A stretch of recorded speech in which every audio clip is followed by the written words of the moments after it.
Right now I have to spend time focusing on myself, on my relationship and my health and my business, which are the first four hats. Hat number Yep. one is the relationship with yourself, your mindset, right? Self-love. Hat number two is your athlete hat, which are your sleep, your nutrition, your overall health. Hat number three are the relationships with others, your kids, your spouse, your networking buddies. And then hat number four is entrepreneur hat. Because if you don't have the first three hats, I don't care how good you do on hat number four, Yeah. it will not be worth it and you will not succeed. No, I get it. Hat number five is the investor. And I'll tell you why.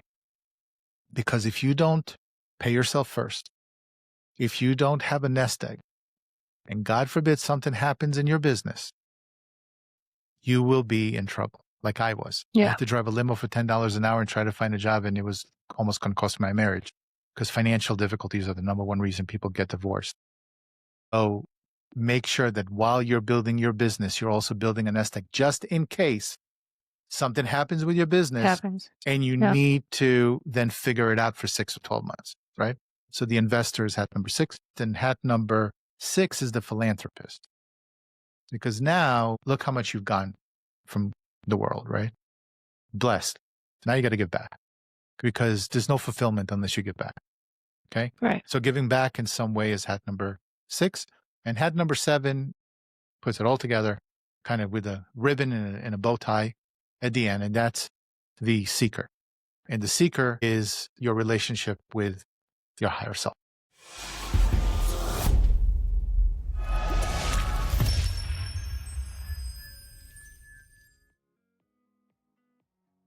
Welcome to Thursday Thursdays at 3 p.m. Eastern Standard Time. My name is Jes Ott, the host of this podcast, which is all about beverage innovation. I talk with innovation pioneers from agriculture to glass. Thank you for listening, and be sure to subscribe to be notified of all new episodes. Hello, everybody, and welcome to Thursday Thursdays. My name is Jes Ott, and I've got Yuval Selik here, CEO and co-founder of Promo Mash. Welcome, Yuval. Well, thank you, Jesse. How are you? I'm doing good. Where are you calling from? I'm calling from beautiful Red Rock, Sedona, Arizona. It's okay, Arizona. So, did you have any of those dust storms? No, I think those were in Phoenix. Thank God. Just Phoenix? Yeah, Okay. we have too many red rocks. The dust storms are not gonna go through here. Well, that's good. It's very centralized then to one area. Yeah, for sure. Our cousin said it happens a couple times a year. Yeah, I've never seen it that way. I mean, it's pretty big. It was a pretty big storm, so it's kind of cool. Yeah, it was kind of cool. Very good. So, are you from there?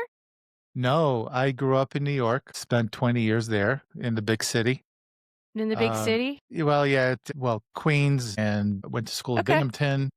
Then lived in New Jersey for a little bit, and then I escaped the East Coast. And I moved to the West Coast and lived in LA for 20 years and escaped LA and moved to Sedona about 3 years ago.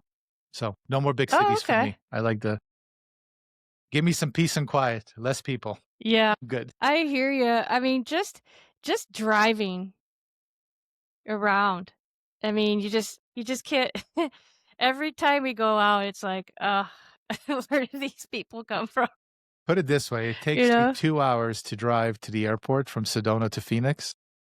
Yeah. And it took me an hour and a half to drive from my house in LA to LAX, to the airport, which is 15 miles away or so from my house. And it took me an hour and a half because of traffic. So. Wow.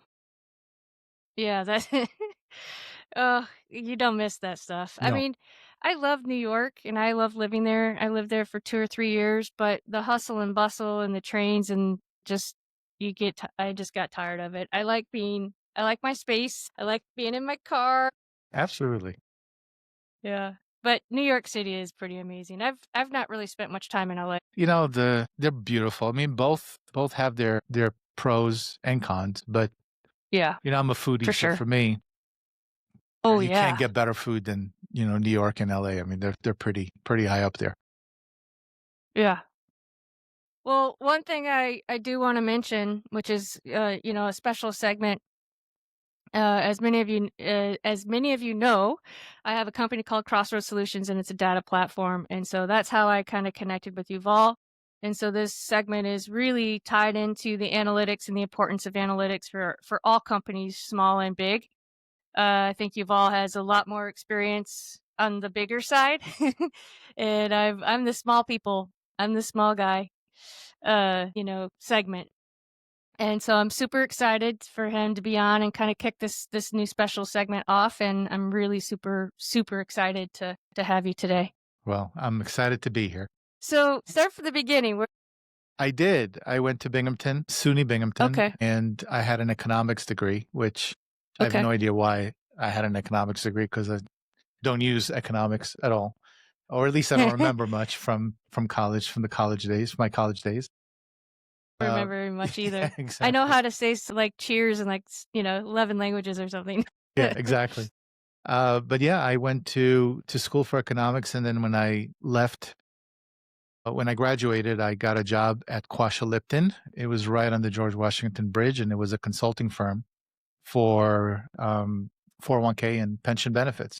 So I was administering Okay. the benefits for clients like Bank America. So 70,000 folks, employees. I was responsible for clicking that button for them to get their benefits every month. Dude. Howard, that's for sure. Yeah, that's huge. My wife does all that kind of stuff. That's her field. So she can understand how important it is. Payroll and benefits are very important. They are. Yeah, absolutely. And did you know then that you were kind of interested in analytics Well, or data? yeah, I mean, I was always a math guy, way better in math than grammar and English. But it wasn't really analytics didn't come into play much until I started my first business. And that's Okay. where, when you become a founder, a first-time founder, you realize that data is critical in making decisions and how you run your business. And if you don't have the data points, then you're guessing, you're flying blind.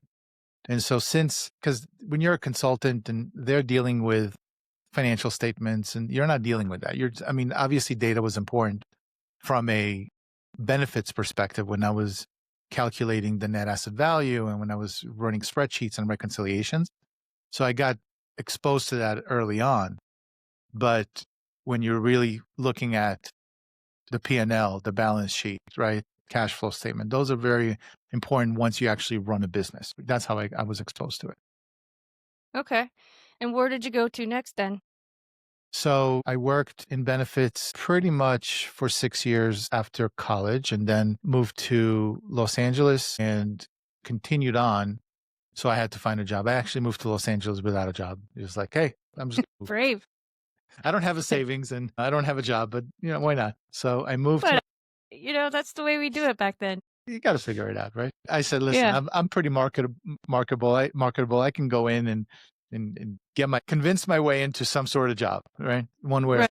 Hey, if you're not acting, I mean, there should be plenty of jobs. Exactly. Everybody's an actor. So benefits, I mean, I got to be able to get something. So I did. And I got a job at Hewitt Associates, which is now Aon. And that was a great experience. And I was there for a few years and then moved my way into banking.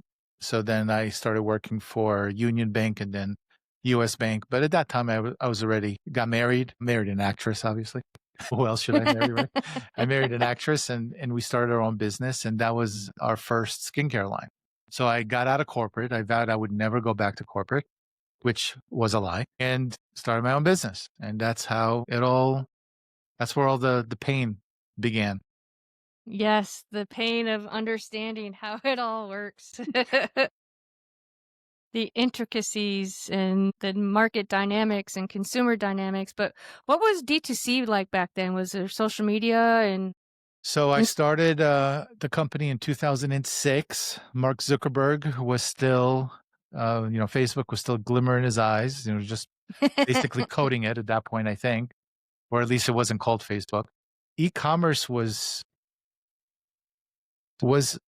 around. There was definitely e-commerce, and Magento was the e-commerce solution. There was no Shopify, right? We didn't have it. We didn't have it easy as it is right now. So Right. Magento was a code-based e-commerce solution or site. So we decided Social media wasn't really viral at that point. People were still skeptical. E-commerce, most folks weren't even buying anything online. I mean, they were, but it was just, do I really want to get my credit card? There's a bunch of pop-ups. Are they going to steal my money? That was the point. Right. That was back then. So we went into retail, and that was head first into retail. And then as e-commerce and D2C started gaining traction, that's when we jumped in. But we were mostly retail. That was our thing. And so, just out of curiosity, I don't know anything about the skincare industry. Does it run similar to beverage in the sense you gotta get in front of a buyer, they gotta be able to bring it into a box store, all that kind of stuff? Yeah. So we were fortunate. I mean, CPG, consumer packaged goods, and the way you interact with buyers and trade spend in general, which is the money you spend to promote your product, changed dramatically over the past 15, 20 years since we started. That being said, the process is still the same. It's an age-old process. It's been around for many years, right? You have a product, you create it, you get packaging. So you create your packaging, you have your UPC code, and then you approach buyers. You approach the buyers, just like it's just a different division, the beverage division, and there's a skincare or a HABA, health and beauty aid division. You approach the buyer and you sell your product and get on the shelf. And the thing is, getting on the shelf is actually not that hard. You can Really? No, I mean, Because even you don't today, need a distributor. you Or- can't. You can. I mean, we originally didn't have a distributor. We went direct, but you can have a distributor, and even with a distributor, it's still not that difficult to get in. As long as you have a decent product, you have a good sales force, you have a couple of good brokers on your side, you can sell in pretty easily. You just have to be charming and tell a good Yeah. story, because it's a one-to-one relationship, right? You're speaking with the buyer, and you can convince the buyer. So Right. getting on the shelf is not that difficult. The difficult part in CPG, you can imagine, is selling off the shelf, because you're not speaking to your shoppers directly, Right. right? I can't sit down with every shopper and explain why my skincare or my beverage company is the best in the world, right? Yeah. So then you have to rely on other tactics, which is called trade spend. And based on trade spend, that's how you promote your product. So you raise awareness on the shelf.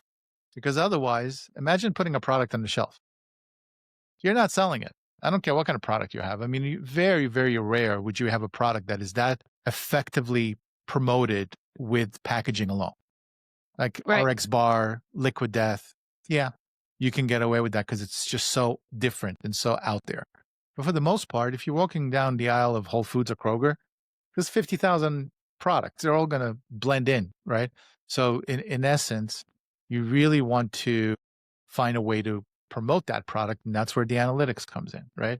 Because then it's all about velocity, right? What's your baseline? How much are you selling on a week-to-week basis? Then if you promote or if you spend trade spend on, let's say, advertising or a demo, an in-store demo, how is the lift like? So these are the different analytical aspects that a CPG founder or a team must look at on a weekly and a monthly and a quarterly basis in order to continuously improve their plan. Because, when you first start, you don't have a plan. I have no idea, right? I just launched a product. I have no idea how it's going to sell. So I have to guess. And of course, first-time founders are going to guess that it's going to sell really well. Wrong. It's not going to. So, we got to be optimistic. That chart with the hockey stick, that I've seen one too many of those. Little tip to first-time founders: don't put a hockey stick graph or chart, please. Let's be realistic. It's not going to sell. You're going to spend 3 times more or 5 times more than you think, and you're going to make 5 times less than you think. Okay, so that's how you should. It's going to take 5 years. Give it at least 5 years. At least. So you get on the shelf and you don't know what you're doing, so then you're learning, right? And that's where analytics come in. You need to understand, you need to really look at velocities, you need to look at consumption data. So there are different reports that you can get for sales data, for consumption data. If you're with a distributor, you want to get their reporting for what is called warehouse depletions, which is how many products are they shipping to the retailers. And then, of course, when you're selling to your direct retailers or distributors, you have your direct sales invoices, direct shipments. So those data sources will allow you to understand very quickly how well are you selling, and when you're promoting, are you getting an ROI? And if you're not Right. getting an ROI, see, the thing is there's a formula for CPG. Okay. It doesn't matter if you're beverage, if you're, the next amazing nutritional bar, energy bar, popcorn, chips, I don't care what you're doing. It's called CPG. And it's Right. actually not just for CPG, but it's for every business. And the formula goes as C is cash flow, P is profitability, and G is growth, CPG. So if you want to grow, well, you better have enough cash in the bank or you ain't Right. growing. And you Yep. must find a way to become profitable eventually, or else you need a bunch of cash. So this is what happens. Yeah. Brand launches, they raise a whole bunch of money. So they have a bunch of cash. But they don't look at profitability. So they're not profitable. And eventually they run out of cash. And then they try to raise more money for the rest of their life. And they're not finding, right? If something happens, black swan happens, and they can't raise any more money, then they go out of business, Right. which is why 80% of brands go out of business. So Yeah. in reality, you got to understand your cash flow, but cash flow alone is not enough. If you're bootstrapped, you're focusing on cash flow. If you raise funds, you're not focusing on cash flow so much because you have it, and that's a mistake. Make Yeah. sure cash is always available and you have a runway, because a black swan event, a problem in the world will happen. I don't care what's in your business plan. We're never going to have a problem. It's always going to go up and we're always going to sell. That's fantastic. But if a COVID happens, or if a financial crisis happens, or if these days tariffs happen, what are you going to do? Yeah. You're going to have enough cash? So that's where Didn't have enough financial cash. Yeah. statements and analytics are super important. Yeah. Yeah. I can tell you very few startup companies think that way. Listen, when I 80% of just the can't market imagine goes it. out of business, that's not, that says something. Yeah. That's a huge number. That's, I'd be curious to see if that shifted over the years, just because there's so much innovation out there. And um the way that we used to approach everything is so different now. Like, I'll talk about a beverage, for example. Yeah, we started small. You grow, you grow, and you grow, and the whole idea is to become as big as 50 states, and then you go internationally or whatever the case may be. That's not the thinking anymore.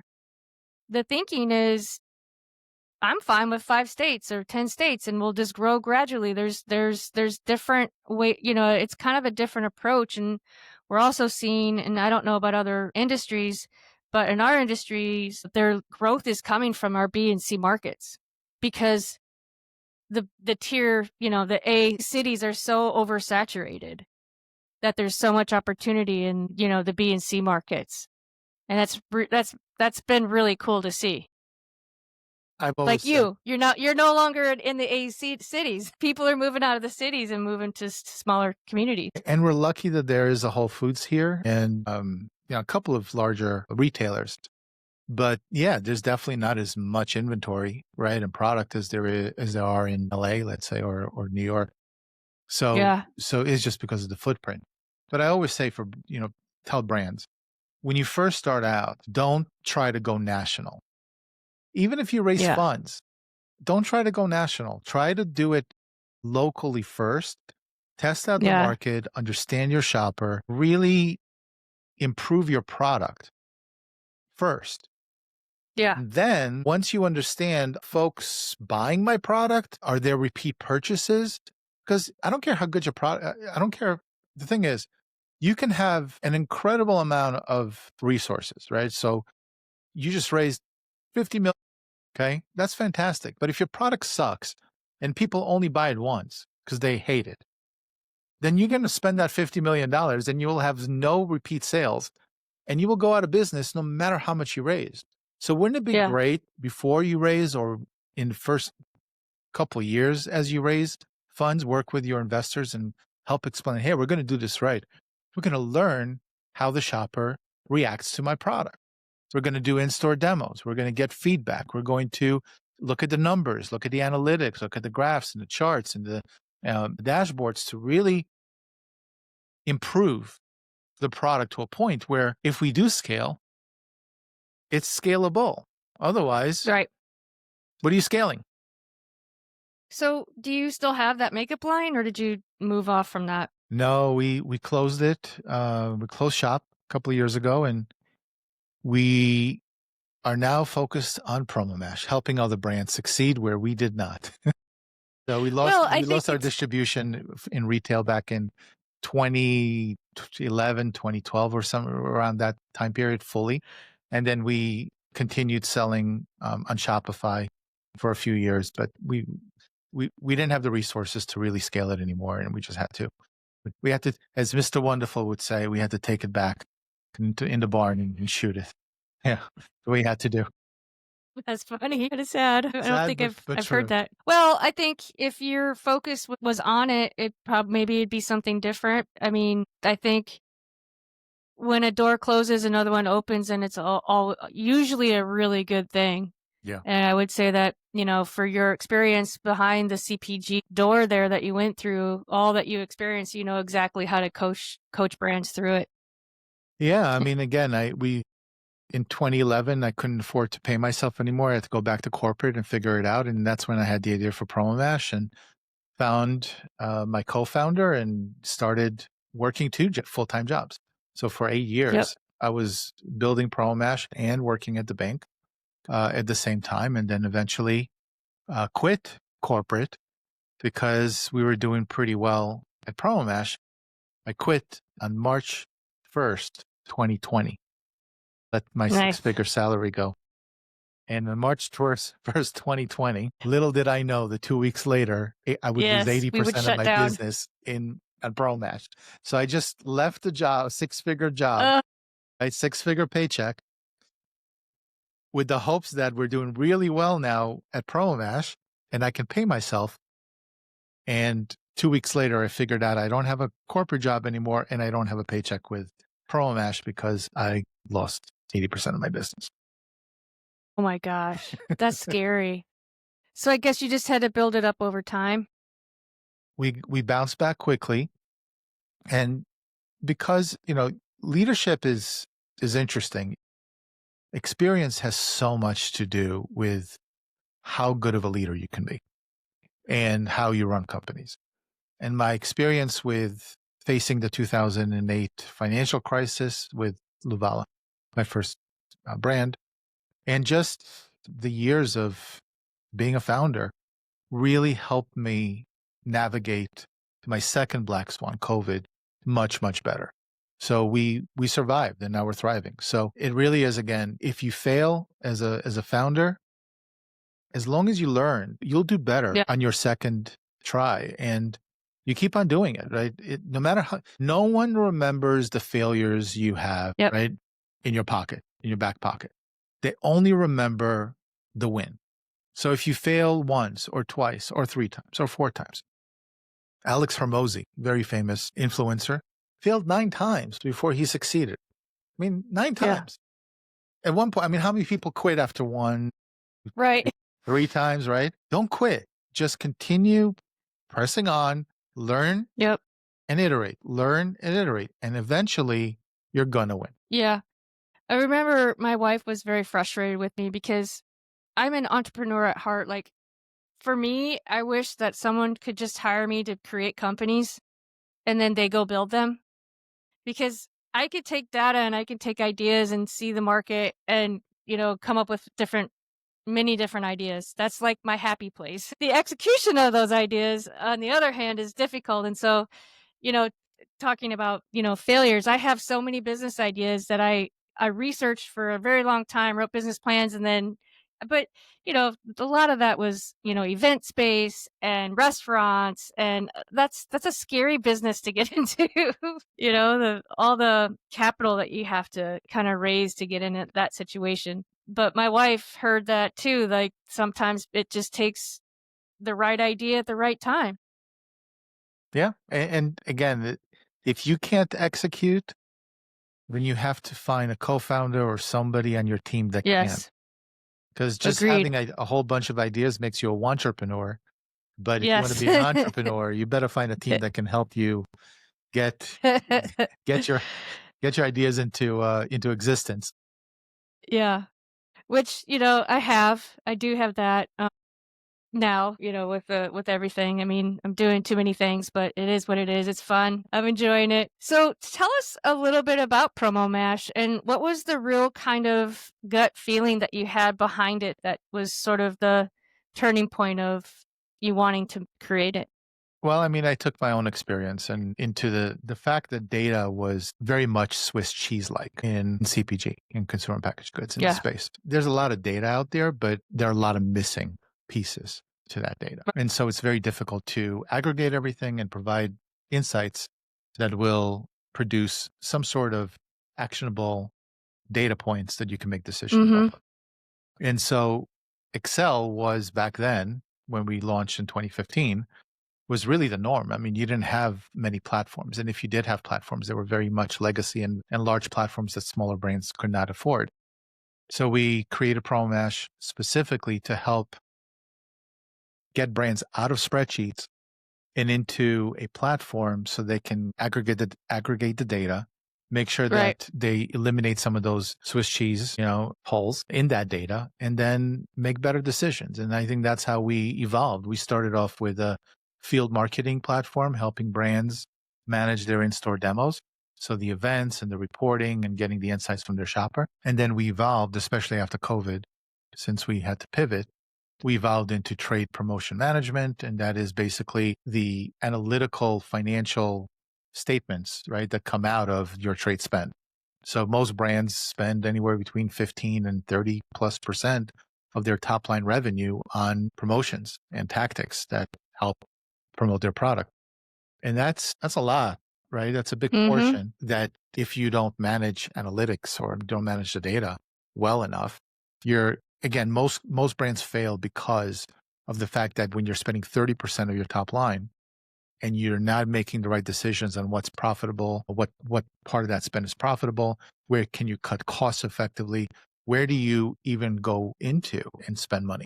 Because every time you add a retailer, you bring on Costco or Whole Foods or a national retailer, that's an extremely expensive endeavor.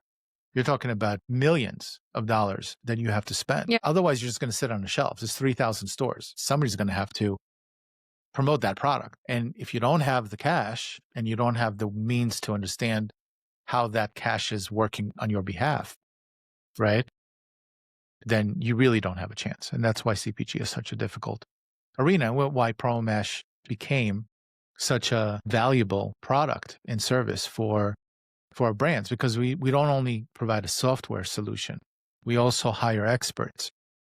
Think of them as Sherpas to help the brands navigate the landscape of CPG. Because ultimately, retail is just so difficult. And unless the brand has a trade finance person, a deduction person, an analysis, these are experts in the field specifically to manage your trade spend. Right. And you can't just pretend that your sales folks or your brokers are going to do it, because they're not. That's not their experience. Their expertise Right. is shaking hands, kissing babies, and getting you on the shelf, right? But not to understand the minutia and how to take a P&L and slice it and dice it effectively. Yeah. No, 100%. So, what types of companies did you get in? Like, what did you roll with at the beginning? Did you have relationships from being in the cosmetic industry? No relationships, and I had to rely on my sales skills, which I always say, if you're a founder, you should try to be a sales guy or gal, because if you can't sell your product, and it's not just selling to your customers, it's selling and getting team members, right, enrolled. You have to sell the dream, basically, initially, unless you raise funds and you have a sales team. But even still, you need to sell the dream. So initially, I remember the first few months, we launched an MVP product, and I wasn't able to close a deal. Like, no matter what I was doing, I wasn't able to close a deal. I remember sitting, I had dinner with with a friend of mine, Vadim, and I remember turning to him, and I was like, we're probably going to have to close this shit down, because I can't sell. Like, this is ridiculous. I can't get one customer. And little by little, you figure out the landscape. We figure it out. And again, this is why you iterate, right? Yep. You- That's the whole purpose of an that's MVP. the whole purpose, right? So we were charging too much. We reduced the price, and all of a sudden we started getting some clients, and we were lucky enough that we attracted Kavita, which was one of the larger kombucha brands, which then ultimately sold to Pepsi a few years later. And they trusted us and they said, you know what? Yeah, you're not the best platform in the world, but we can work with you. And that's how you, little by little, I just had Yep. one, Fun. it just takes one client, you get momentum, you feel good about yourself, you get some opportunity to move forward in your sales cycle. And all of a sudden you have 5 clients and 10 clients and 20 clients and you grow from there. I mean, that's Yeah. now we work with brands like Poppy and Siete and, these hundreds of millions of dollar brands. And that's great. But we didn't start there. Right. So Yeah, you don't start there. Usually their systems aren't quite built out that quick. Yeah. Yeah, for sure. No, that's great. So you specialize in helping companies manage just the trade and promotion side of the business then. yeah, it's the commercial side of the business. So Commercial. when they get on the shelf, we help them or give them the insights and the ability to sell off the shelf, right? And Shelf. that's really kind of where our specialty is. We help them That's cool. understand their promotional tactics, their plan, their budget, their accruals. So there's a heavy accounting component to what we do. Every time a brand promotes, there's also a chargeback that gets taken out of your check in 6 months after the event happens. So you have to manage that piece of it. So there's a lot Yep. going on, but yeah, the commercial side of the business is where we play. Okay. Yeah, that's really cool. Yeah, that's definitely a part of my platform that I haven't focused on. The smaller companies are way simpler than that. But anyway, that's super cool. So your wife runs it with you? She does. She's a huge support system. I mean, we have a large team. Our team is now 120. So it's Wow. pretty large. All of a sudden, it just started. Are you all virtual? We're all virtual. We're in 12 time zones. Oh my gosh. It's a pinch me moment. I never even thought that this would be possible, but it is, and you can do That's it. cool. But my wife is a huge support system. She tells me exactly when I'm wrong, and and I just nod my head and say yes, dear, and I change. I'm familiar with that. It's the secret of my success, honey. You're doing it wrong. Yeah, yes, dear. Okay, let me change that. And so that's my she's my muse. Put it this way. And so you mentioned Poppy, and that's a beverage, but do you work with pretty much all kinds of CPG or Every anything that's CPG. on a shelf? Yeah.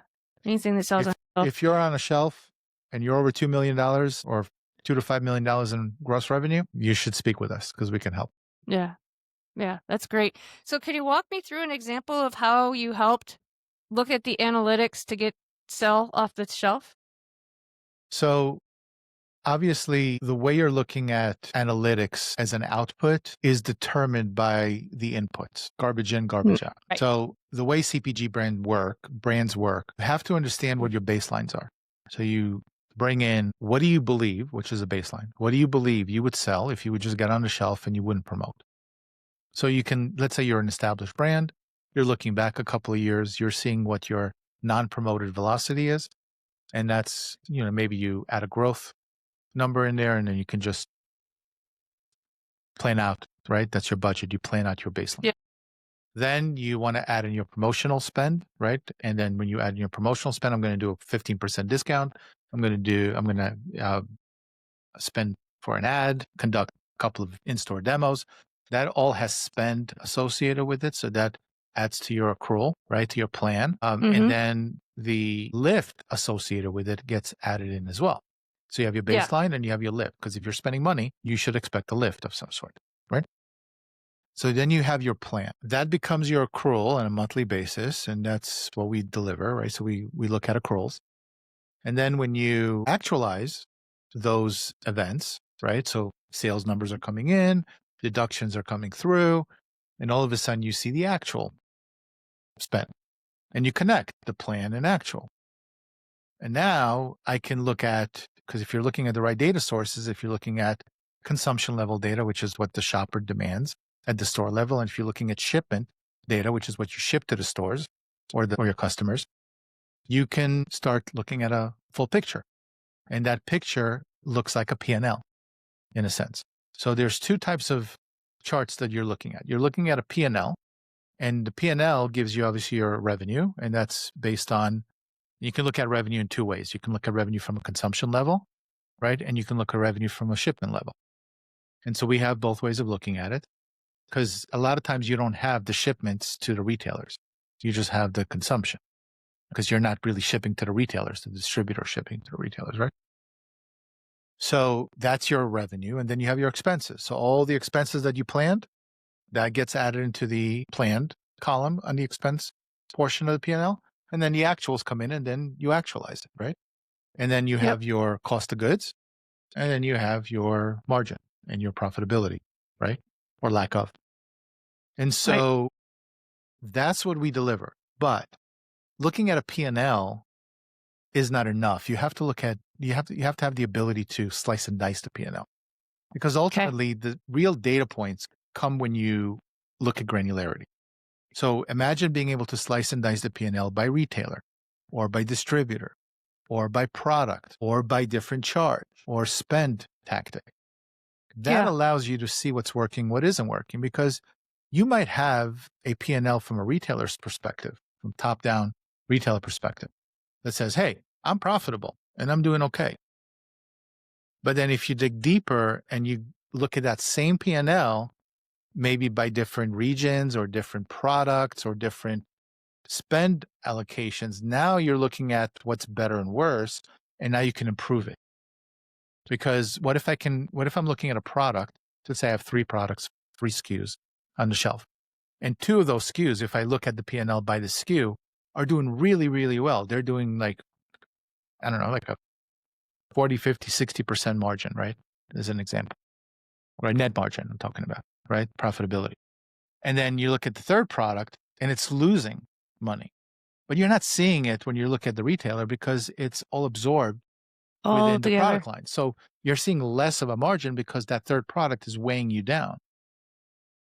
Analytics are super important, but the right analytics are even more important than just analytics, because you need to understand the full story. The other types of graphs and charts that you're looking at are baseline, incremental, lifts. When you're looking at weekly or daily data points, when you promote, was there a lift in your velocity? Are you seeing a lift in velocity over time, right? Are you promoting and all of a sudden there's a bump and then everything goes to shit and there's like nothing there? Or are you promoting and then baseline goes up a little bit? Because ultimately the whole point of promoting is not to just promote, it's to attract more customers over time that will buy outside of a promotion. So that's what you're trying to understand is, right, what is my current spend? How is it doing over time? Am I gaining more customers?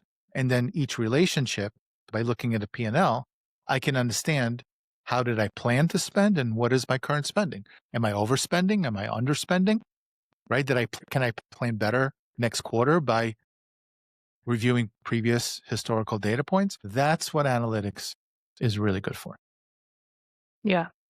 Yeah, 100%. That historical, I mean, I know our economy's kind of in a whack, these last few years, which makes it a little bit of a challenge. But yeah, that's exactly what you do. You look at that historic lift and get your averages and by retailer and figure out, what a budget looks like and whatnot. Yeah, it's definitely crucial. Business 101. I mean, really, the financial statements are what you need to be looking at, and you should be looking at it on a monthly and quarterly basis. And you should have as granular of a view to your business as possible so you can understand trends and opportunities. Yeah. No, 100%. Is there a story that you'd like to share from being an entrepreneur, startup founder, on any kind of obstacle that you had along the way or a decision that you had to make? Like maybe it was creating software within the platform that a customer really wanted and you had to say no, and or is there anything that you want to share I'll about give you that? a really good, I mean, we have many stories. We can have Yeah. a few Sure. weeks worth of a podcast just in the mistakes and the issues that I faced. I've been in fetal position on the bathroom floor crying many, many times. No, that's not good. Well, welcome to the 80-10-10 rule. 80% of entrepreneurship is pure misery. 10% Yes. is difficulty masked in some sort of joy. And only 10% is pure joy. So any entrepreneur listening to this, remember the 80-10-10 rule. I like that. If 80% of your time is pure joy, you're not pushing hard enough. Let's put it this way. That's the way I'm looking at it. So back in the day, I'll give some advice to young entrepreneurs who are eager to take on any exciting opportunity, right? So back in the early days, we had the opportunity to work with Whole Foods. So Whole Foods approached us and they wanted us to develop their in-store demo scheduling platform. That's a big deal, right? You're a young That's company, huge. right? Yeah. You have a few people on your staff and Whole Foods approaches you and says, well, you can make money out of every demo, like even $1 or $2 or $5 out of every demo at Whole Foods as profit, right? You can do really well. And we got very excited and we started developing exactly what they wanted. And it took us 4 or 5 months to develop and we had 3 or 4 developers on it. That's Right? not bad. It was still an MVP, but it was still, Yeah. we had we had a platform and we just added to the platform. I mean, we already had something to start with. And so 3 or 4 months of full development actually cost us about $250,000 to develop. Wow. Because developers are not cheap, as you can imagine. No, not anymore. They were never cheap. And I mean, now you have AI, but still, you need developers. Yeah. So need it cost developers. us all in probably $200,000-$300,000 of costs. But I never created a contract with Whole Foods. I trusted that they, with the handshake, that they're going to see this wonderful product and then we'll Use it. create a contract, right? Yeah. Well, that didn't happen. So they signed on a brokerage agency and called me up one day and said, thanks, but no thanks. We're now going to utilize this agency and they're going to be doing the scheduling. Thank you for your time. And they basically said, well, you know what? I know that you worked for 4 months and I know it costs you a whole bunch of money. We'll throw you $10,000. So Oh, wow. they Thanks. sent us $10,000. I have a wire from Whole Foods or a check from Whole Foods, $10,000 with a loss of $240,000 or $290,000. So just know, no matter how shiny the object is, no matter how excited you get, always do your due diligence. Always put a contract in place, especially with a large player. If you're a small player and you're working with someone that is eons more capable than you in squashing you, like the cockroach that you are is a small little brand, make sure you dot your I's, cross your T's, right? Get the contract and at least get paid for what you do. That's my story. I have many, but that's my story. No, that's a really good one. It's a valuable lesson. I mean, I'm chasing contracts all day long, and it's funny. Chasing money and chasing contracts is not the glamorous side of being an entrepreneur. It I sucks. told you about. You know what I mean? It's like, and I think people get a little scared of a contract too. I don't know. Better get yourself a good lawyer. That's for sure. Yeah. Right? Yep. They're worth their weight in gold, for sure. Yeah. Well, I'm going to do a memory lane moment here. So my wife and I moved all our stuff out of Dallas to our Florida house so we could rent it out. Her mom has stage 4 lung cancer, and so we knew we wanted to spend more time here. Anyway, so we're cleaning up the attic, and you know how you just collect papers? And back in the day, they'd put your social security on them, like a loan for a house or whatever. Months went by where that came through. Yeah. We gotta tear all this stuff off, And I'm going through all my stuff, and I discovered this little article right here. This is from Entrepreneur, May of 2013, and it's important because I tore it out. And it says, discovering buried treasure. This is Ask a Geek. What is big data and how can my small business take advantage of it? So this has been part of my brain and my thought process for a very long time. Nice.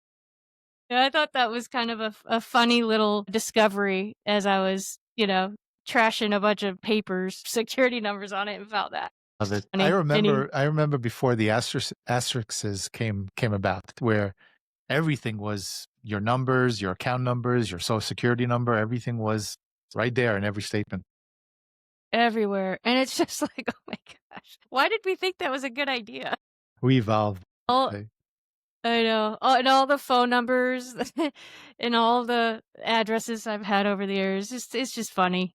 It's just funny how that works out. But anyway, I thought that was kind of a fun little memory lane uh article to bring out on the podcast. So it's not like I've been thinking about this process for a couple of years. It's been embedded in there for at least 10-15 years.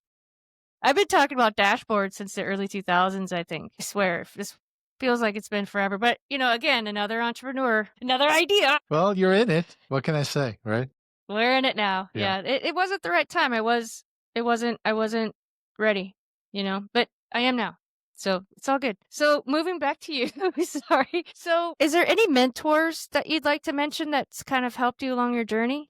Yeah, I mean, we have many mentors, not really in CPG, but I mean, they're all relevant, right? It's business. So Jim Rohn, Tony Robbins, Wayne Dyer. For those who don't know Wayne Dyer, look him up. He's Yep. amazing. It's amazing. Of course, you have Russell Brunson, but I mean, in the CPG world, you do have some incredible folks who created brands like GT Dave, right? Who created GT's kombucha back in the day. He was kind of the pioneer. And I remember, at Whole Foods, he went through a lot. He started really scaling, and all of a sudden Whole Foods took him off the shelf because it came to be that kombucha has a minute amount of alcohol in it based on the fermentation process. And it wasn't on the label. So they literally took his entire business off the shelf within days. And it took him. It's called a few sticker. months. Sticker. He wasn't doing it. He didn't want to.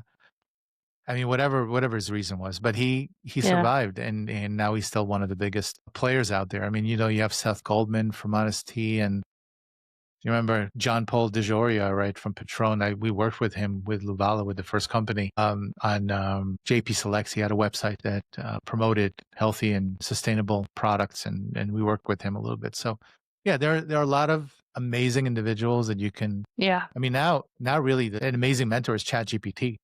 You can literally start having a conversation and call in anyone from the past. You want to speak with Steve Jobs? No problem. Say, hey, you're Steve Jobs, talk to me. And it will take all that insight that, that ChatGPT knows of Steve Jobs, and it will answer as Steve Jobs. And it's pretty incredible what you can do right now. Yeah. It's the best employee I could ever ask for. It definitely helps you scale and become more efficient. For sure. I mean, with all the things I have going on, I kind of drug my feet, and then the first week or two that I'm using, I'm like, why was I like, that was just so silly because it's so helpful. It takes everything to the next level. 100%. Fast. Is there any resources outside of mentors, website, podcast, whatever, that were instrumental for you?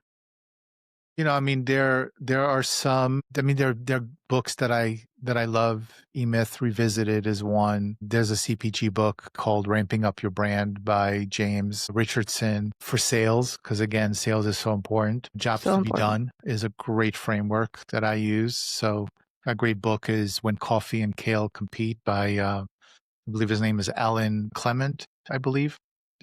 I think the best thing you can do, and I think Steve Jobs didn't believe it, but I do, your clients and customers, they should be your mentors. They can tell you what's working, what isn't working. They can tell you what's valuable. Are you on the right path? Speak with them, lean on them, and they'll love you for it, because a lot of entrepreneurs don't want to be vulnerable and let their clients know that they're struggling, to either build up their product or continue to iterate on their product. I think that's a mistake. I think, really connecting with some influential or some great clients and customers of yours and speaking with them, getting their inputs, that's one sure way of succeeding, even better than reading books, because it's real life, right? That's what you're trying to solve. There's no point of creating a business unless you're going to solve a problem, unless you're going to add value, right? And too many folks start businesses for the wrong reasons. So if you have a problem that you're solving and you're adding value, well, what's better than to get the insights from folks that you're providing value to? And so Right. that's the way I look at it. So with all this, inflation and, all this talk on tariffs, which really affect my business, what is your outlook for CPG? It's a really tough year this year, 2025.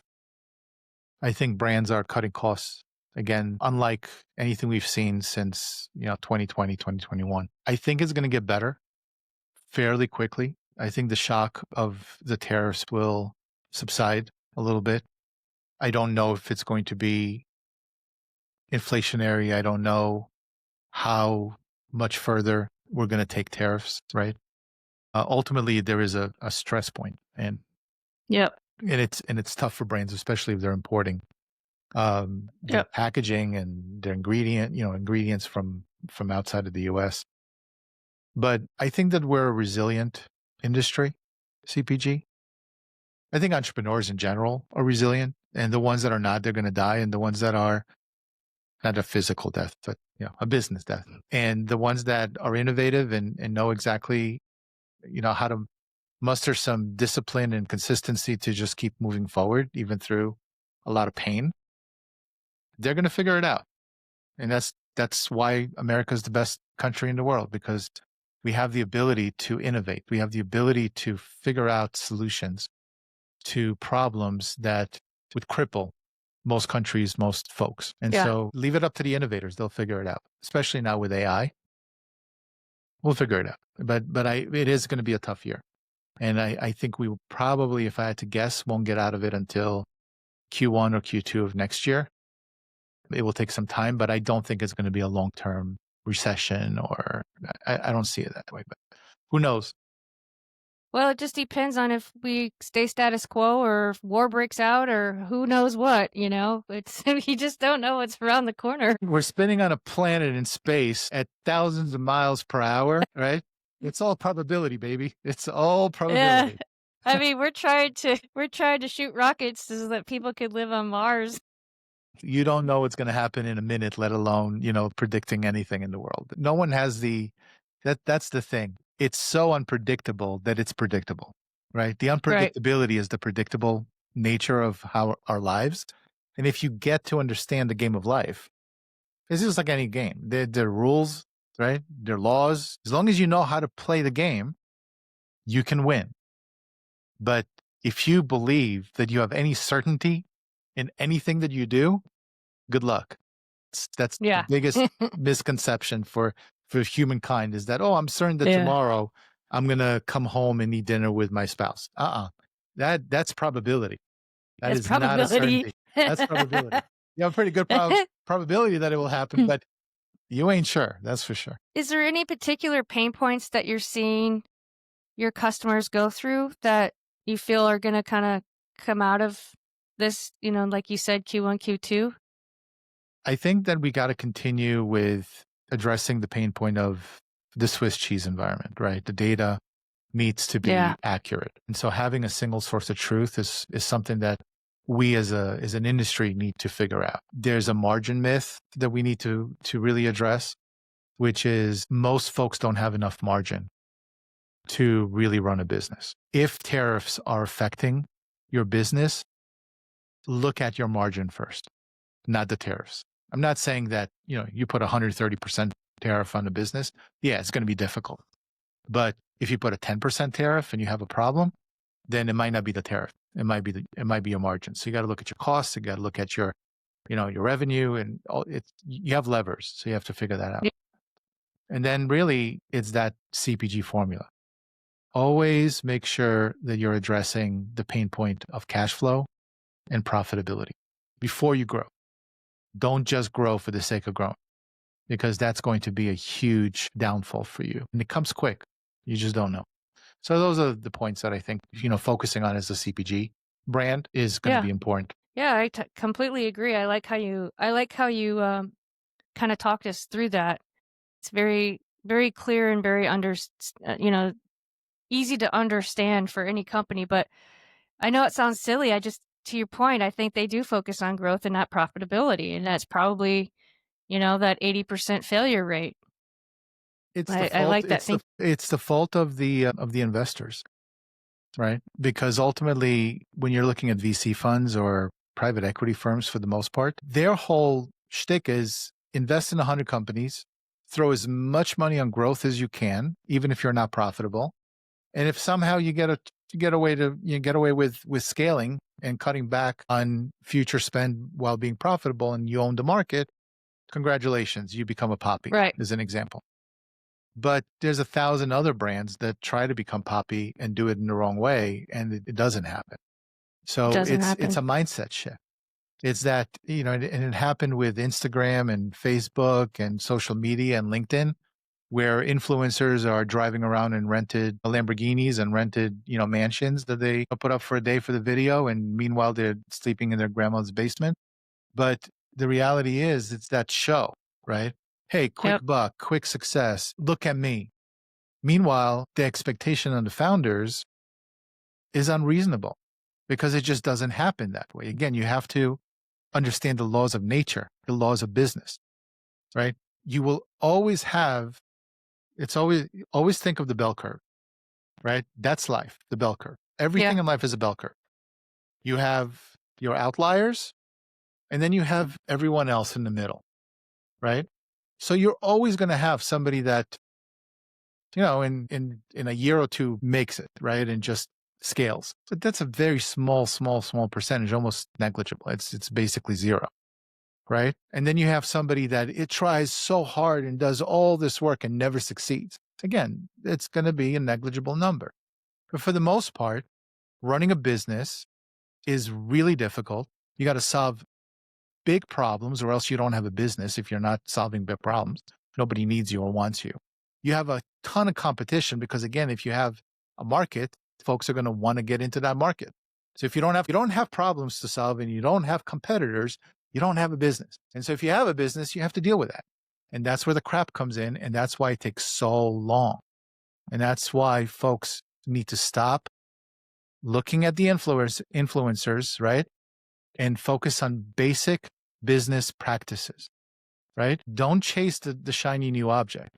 That's Right. not going to get you there. Basic business practices. Look at your financial statements, speak with your customers and clients, understand and iterate your product, learn quick, like fail quick, learn quick, fail quick, learn quick.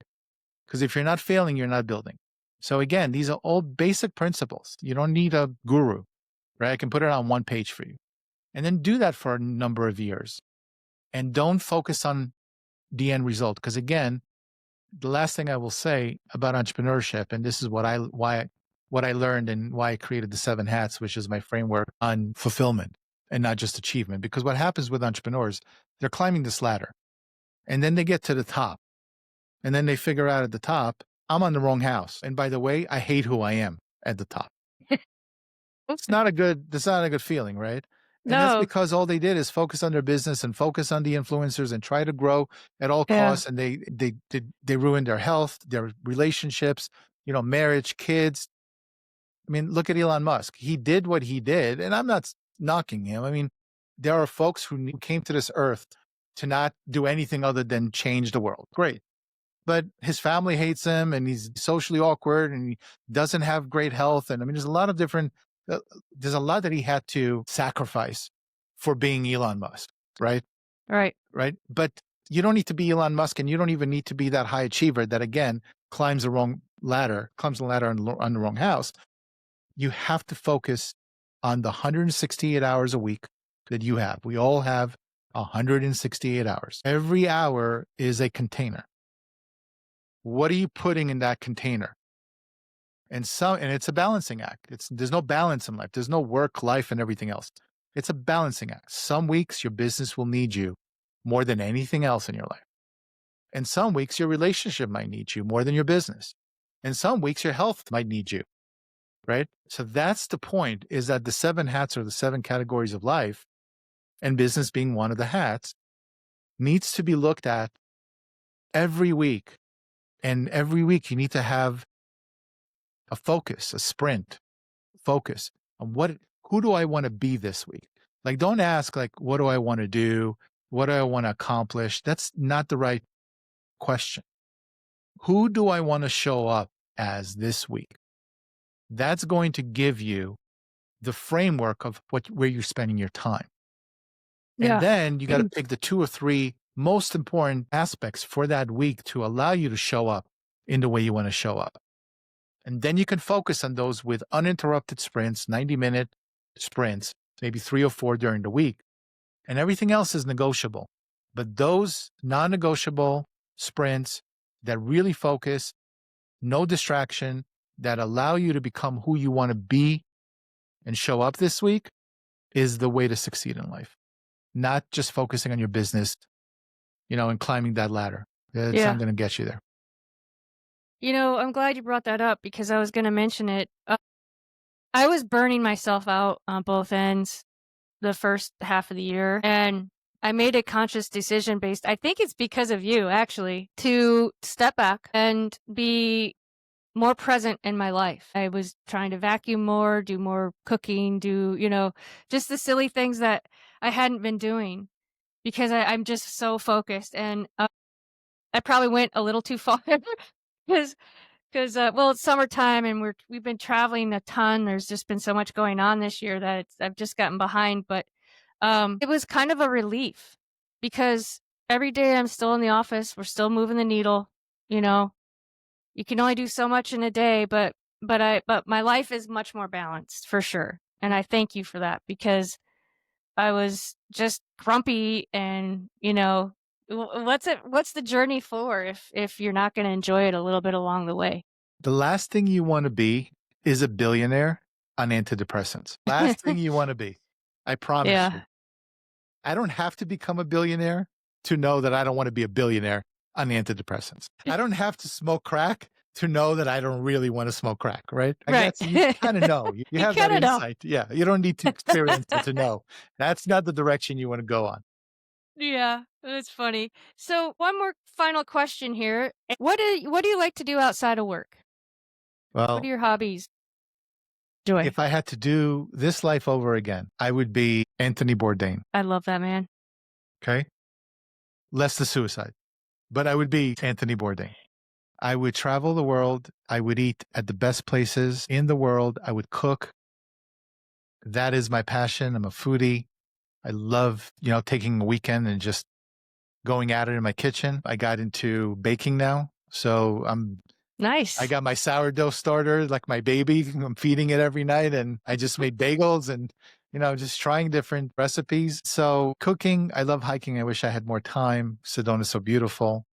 Yeah. Photography, travel. I mean, there are a lot of amazing hobbies out there and I love to do many things, technology. But, right now I have to spend time focusing on myself, on my relationship and my health and my business, which are the first 4 hats.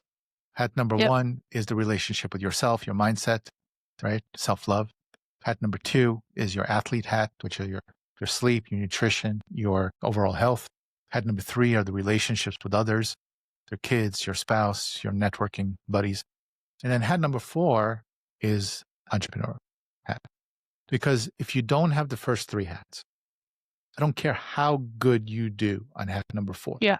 It will not be worth it and you will not succeed. No, I get it. What are So then you had hat number 5, the names are hat number 1 is the soul. That's your relationship with yourself. Hat number 2 is the athlete, self-explanatory. Hat number 3 is the servant, because you're a servant to others in a relationship.